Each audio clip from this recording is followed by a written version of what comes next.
Hello everyone and welcome to the live streaming. It's the debut of the Native Media Network and I'm your host today, Harlan Mckosato. We're broadcasting live from the National Congress of American Indians Conference here in Atlanta, Georgia. And people have been filing in all day. We're set up right outside of the trade show, which is going to start at about 6 p.m. And we're going to be bringing you different interviews throughout the week. And right now we're just really getting on the air. It's a historic day for us and at Native Media Network.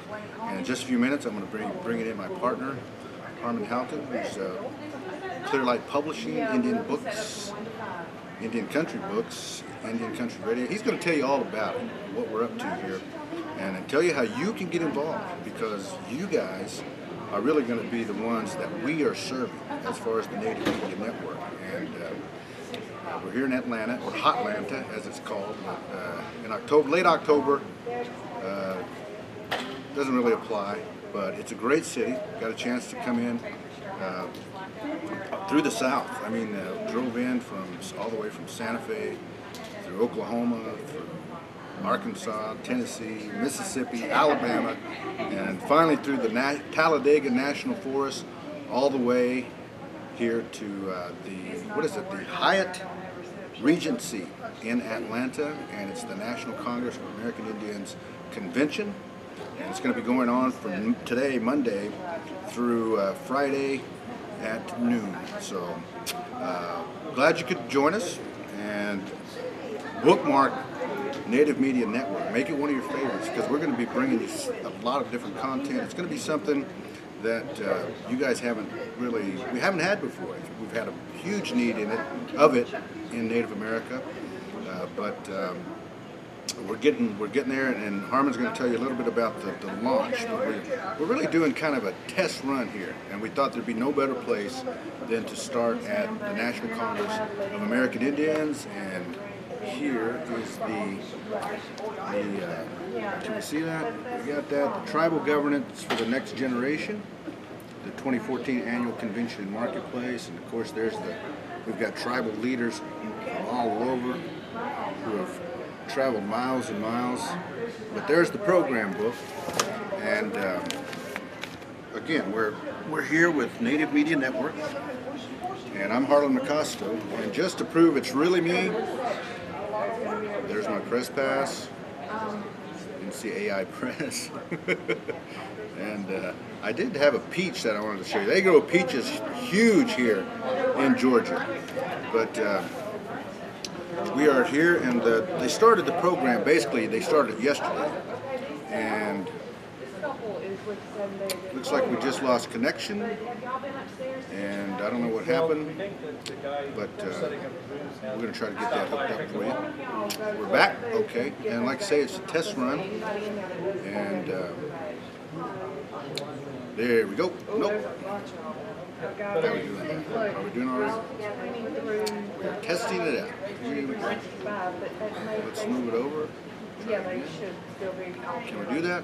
Scott, are you there? We have our engineer Scott Hicks back in Santa Fe, who's helping us out with the broadcast. And let's see which way we're going to go here, Scott. Let's go that way. How's that? There we go. A little better. Okay. Oh, we got to get the eagle in there. How's that? Can you see that? Can you see this? I don't know who this guy is. But over here we've got our eagle. He's our messenger. He's our messenger over there. And he's going to be part of our banner and our logo. And we thought what better messenger, what better symbol than the eagle, who of course is a spiritual symbol for most tribes here in Turtle Island. And if you just tuned in, we're at the National Congress of American Indians. It's their 70th annual. It's a big event, and I don't know if you're familiar with the National Congress of American Indians. They're the oldest and largest organization that represents tribes. Basically, they lobby for tribal rights. They stand up for different tribal issues, and they're the voice for Native Americans in Washington, D.C. And they've been there for a long. I think they even have if I'm not mistaken, they even have a what do you call it? Not an ambassador's, but a building there that represents, like, for instance, in foreign countries, an embassy. Yeah, I think the NCAI even has an embassy in Washington, D.C. for Native Americans. So it represents almost every tribe in the nation, the National Congress of American Indians. This morning, President Brian Cledusby opened up the conference. It actually started with some events yesterday, but today it really kicked into motion. Right now, most people are in different sessions. There's a huge session going on in the General Assembly upstairs, and we're glad you're here. It's the Native Media Network, and right now I want to bring in, like I said, really the mastermind behind Native Media Network, and he joins us right now. You done with your sandwich? But I want to bring in Harmon Houghton right now, and he's going to explain really more of the nuts and bolts. Come on in here, Harmon. Let's make sure we've got that. Get close and comfortable. Yeah, get close and comfortable. And again, I want to introduce Harmon. Just kind of introduce yourself there, Harmon. Well, first I'd like to thank Harlan for all of the energy, creative energy, the contact with the spirit, and also for his audience that he has built over the past 15 years in bringing forth a true message and a true word that affects all of Native Americans. You know, he was the host of a very popular call-in show, which we will be replicating over the next several months. You can kind of say that the genesis of Native Media Network started back in the early days of AIM, where communication was the key. There was the organizing, there was the messengers, and there were the leaders that went out and really brought forth a message that empowered all of Native America. It was a very exciting time. But the ones that are around at that time are getting old. We can no longer run around all over the country trying to get people to actually take action, become radical, question the system, create change, which was done for a really incredible amount of time. And the media that we had at that time were books, and we had spokespeople, people like Oren Lyons and Philip Deere and Reuben Snake and Thomas Binaka that went out and really took the initiative to create a world for Native America, to empower it. Instead of looking at tribes, they looked at nations. They established the nationhood and the identity in Indian country, not to look at Indians as Indians, but rather to look at each individual grouping as an individual nation with rights. And that brought forth a message that was very clear. We at that time published books like Exile in the Land of the Free with Oren Lyons.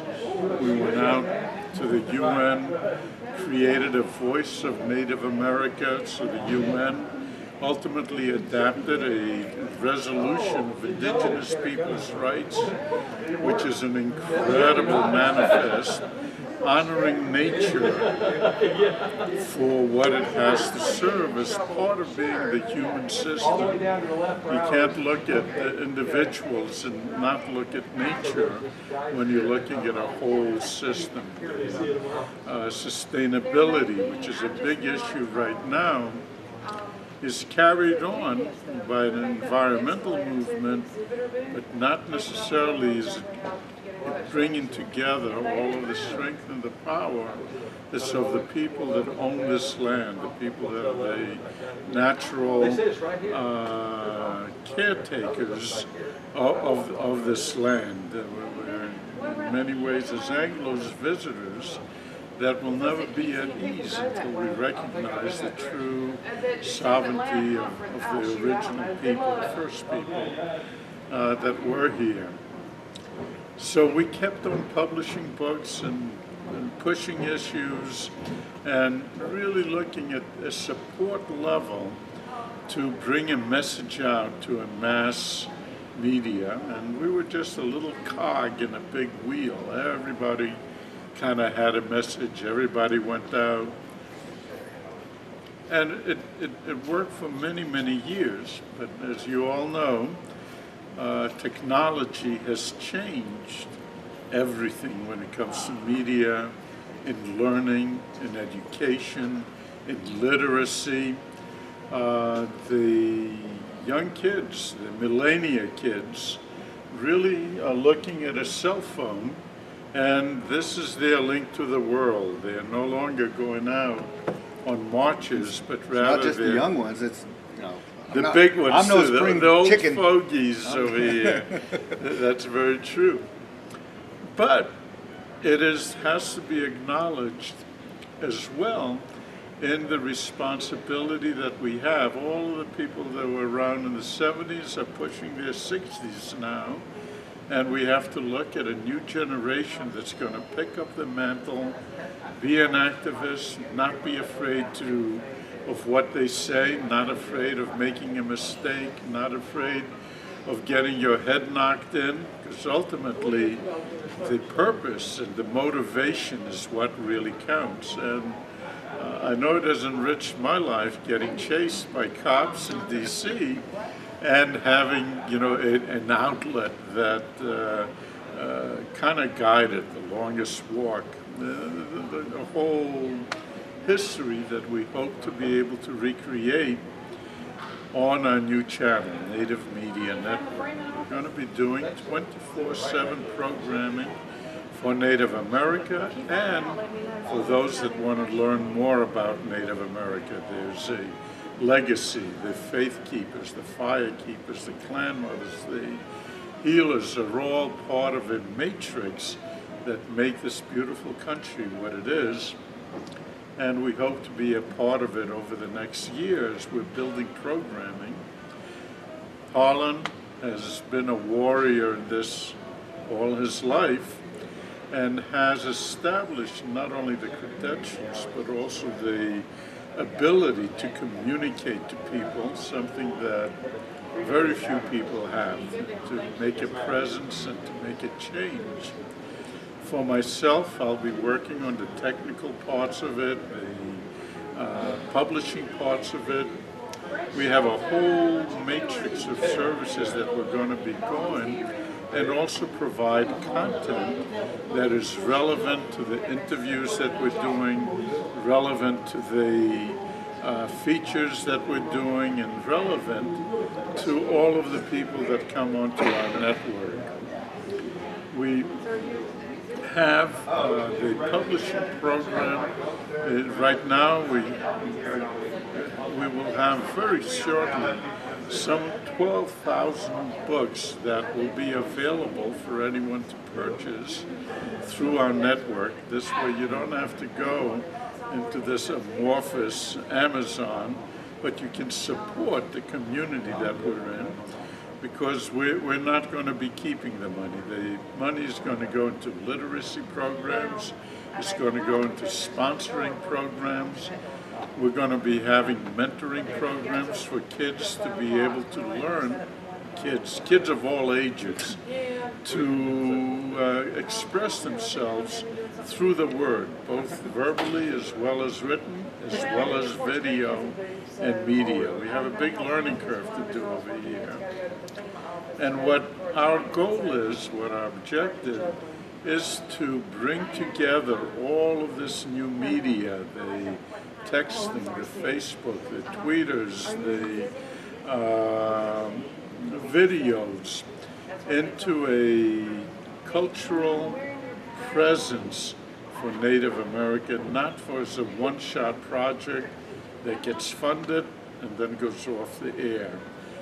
All of the work that we've done over the past year with Harlan and many other people behind, we've had Ian Arnott that has done all of the web work and all of the web press work and is maintaining the work. We have Scott Hicks that is really the godfather. That's how we're getting out to you from this exhibit hall via Santa Fe, via the cloud, to all of a sudden be able to broadcast without having the constraints of advertising and promoting Coke or promoting Nike. We're going to keep it commercial free, but promote the issues that make it interesting. If you have ideas, if you have concepts, throw them in. Harlan at nativemedianetwork.com or Harmon at nativemedianetwork.com. We want to be very, very responsive. We have our Facebook up, we have our Twitter up, but it's not intended. We're going to have a full-blown working launch, we're hoping by December 1st, and as Harlan said, this is a trial run that we can get out through the air magically into your cell phone, your iPhone, your pad, wherever it may be. And so the technology has come to the point where we have what used to be a multi-million-dollar studio right into a little laptop right in front of us talking to you. It's just amazing what the technology has brought forth in communicating one-on-one. Yeah. In other words, it's going to be a really cool website that you can be a part of. I'm kind of like thinking about, remember Sanford and Son, the cops would come over? And then the guy would go there, and Lamont and Sanford would look at each other. He'd be like, "It's going to be really cool. It's going to be a cool website." But you can get involved, and that's the main thing. Is it's like I said before, it's we're building this for you, because we know that everyone loves media, and however you get involved, you're an artist. You're a writer, you're a singer, you're a dancer, you want to be a video producer, you want to be a radio DJ. We're going to have all of those capabilities for you guys out there. And again, it's not see, Harmon's one of those old fighters and a warrior, yeah, and a warrior. Yeah, that's right. A warrior and a warrior, But we don't want to make it just to fight the fight and to fight everything and poor Indians, because we know that there's a lot of good things happening out there too. And I know for those of you who tuned in to Native America Calling when I was host there, I was always the different kind of a person as far as the Native. I'm a unique Native because I'm an optimistic Indian. And and I know there's a lot of issues out there that we've got to really try to change, and we will try to be the change agent. But there are new generations out there, and we have to remember that it was the generations that came before that gave us these opportunities that we have now. And so we may not be directly on the front lines anymore. And so this is the technology that you're talking about really has become the new front lines. And I tell you what, something that just came down the pipe the other day that really has ticked me off is the Court of Appeals in Pennsylvania, the U.S. Court of Appeals. They reversed a lower court decision to bring the remains of Jim Thorpe back to the Sac and Fox tribe in Oklahoma. And this was a totally unexpected ruling for those who had been close to the case, but from an outsider looking in, it's really nothing new for the Court of Appeals to totally not get a current law like NAC, or the Native American Graves Repatriation or Protection and Repatriation Act, and for them to reverse it has really thrown a shockwave through Native America. And I see one of our good friends, John Echohawk, is coming this way, so maybe he can step in here and say a few words. When you get a few moments, John, maybe you can come join us. Okay, we got the thumbs up on that. So, and that's kind of what we're going to be doing here with this test trial run, is that we're going to be giving codes to our guide. That means, yeah, we can see the text that he's sending us on the screen. but we're going to, as we move along, we're going to be interviewing the tribal leaders that are here, and they're not just up on the floor earlier, and we're going to be having really Mr. Tommy Thompson, who's the Chickasha Nation. We're going to have George Rivera, who's in a very incredible issue going right now, challenging states' authority over tribal rights. He'll be able to talk for himself a little. We're going to be having Mr. Joe Garcia on, who really is like a godfather to this whole project, but he's the one that told me maybe 5 years ago, when we were talking about publishing, and he said that until the Native community has its own publishing venue, it will not have its own voice. And that always rang true to me, that this has to be a populist movement to be able to bring the people's voice to the forefront and really keep as much of that profit motive of publishing, like what Amazon is trying to say, which is basically raping not only publishers, they're raping authors, they're raping everybody, they're raping the public at this point, and not delivering anything except a 2-day delivery, and they're not adding a value to the message. We want to be able to interpret the message, give commentary, different points of views. But the one rule that we have is not to talk badly about somebody because they think differently than you. You can only learn from somebody that sees the world differently. You may agree with it, you may disagree with it. We will have the space, especially in the call-in segment of the show, to express your opinion and be heard. We're not going to say that you're wrong or that you're not right. We're going to say we differ in your opinion. I think as Alexander Hamilton once said that, "Sir, I may kill you for what you say, but I will die for your right to say it." And I think that kind of driving our own philosophy that we have in popular media, we have a media that goes straight to you. It's not being filtered by anybody with a differing opinion. So, and we promise though that we're not going to have a lot of we're not going to be quoting Alexander Hamilton a lot. Okay, we promise you that. But anyway, again, I just want to remind people that just might have tuned in that we're at the National Congress of American Indians.